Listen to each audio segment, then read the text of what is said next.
ஆவணி மாத பூஜைக்காக சபரிமலை ஐயப்பன் கோயில் நடை இன்று மாலை 5 மணிக்கு திறக்கப்படுகிறது.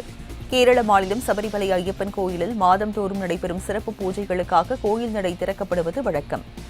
அதன்படி ஆவணி மாத பூஜைக்காக கோயில் நடை இன்று மாலை 5 மணிக்கு திறக்கப்படுகிறது. தொடர்ந்து நாளை முதல் வரும் 21ஆம் தேதி வரை 5 நாட்கள் தினமும் அதிகாலை 5 மணிக்கு கோயில் நடை திறக்கப்பட்டு சிறப்பு பூஜைகள் நடைபெறும். 21ஆம் தேதி அத்தாழ பூஜைக்கு பிறகு அரிவராசனம் பாடல் இசைக்கப்பட்டு இரவு 10:30 மணிக்கு கோவில் நடை அடைக்கப்படும் என தேவசம் போர்டு தெரிவித்துள்ளது.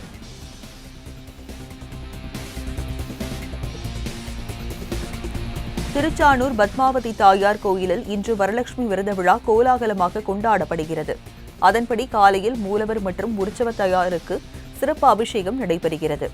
அதன் பின்னர் உற்சவ தாயார் அலங்கரிக்கப்பட்ட ஆஸ்தான மண்டபத்தில் எழுந்தருள காலை 10 மணி முதல் மதியம் 12 மணி வரை வரலட்சுமி விரத விழா மற்றும் பூஜைகள் நடைபெறுகின்றன.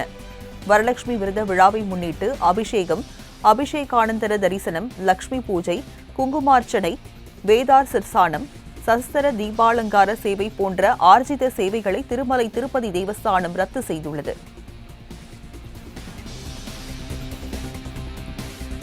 கள்ளக்குறிச்சி மாவட்டம் நெடுமானூர் கிராமத்தில் உள்ள மாரியம்மன் கோயில் தேரோட்ட திருவிழா வெகு விமரிசையாக நடைபெற்றது. அலங்கரிக்கப்பட்ட தேரில் மாரியம்மன் சிறப்பு தோற்றத்தில் எழுந்தருளினார். இதையடுத்து ஏராளமான பக்தர்கள் தேரை வடம் பிடித்து எடுத்து நேர்த்திக்கடன் செலுத்தினர். தேர் திருவிழாவில் சுமார் 2000க்கும் மேற்பட்டோர் பங்கேற்று சாமி தரிசனம் செய்தனர்.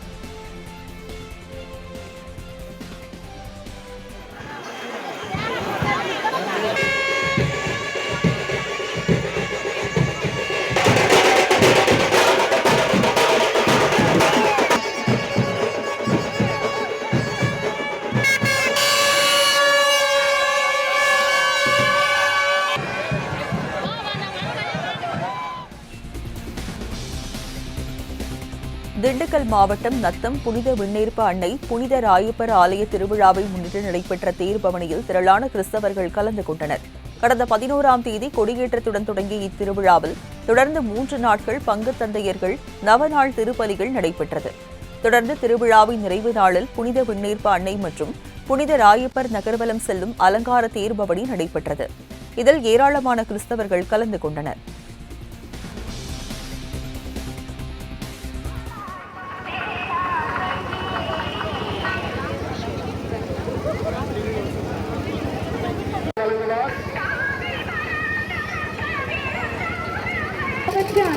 நன்மையும் கொண்ட இறைவா, சாதாரண எளிது போல மண்ணுலகிலும் நிறைவேறுக எங்கள் அன்றாட உணவை.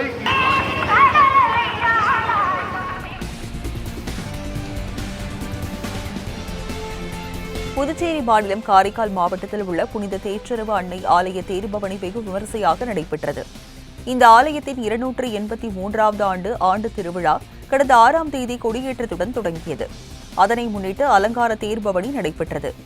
வண்ண மீன் விளக்குகளாலும் மலர்களாலும் அலங்கரிக்கப்பட்ட சப்பரத்தில் புனித தேற்றரவு மாதா வின் சொரூபம் வைக்கப்பட்டு தேர்பவனி நடைபெற்றது.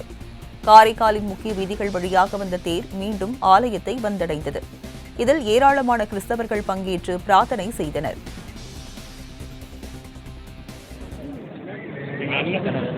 கொஞ்சம் வரிசைக்கு போங்கல.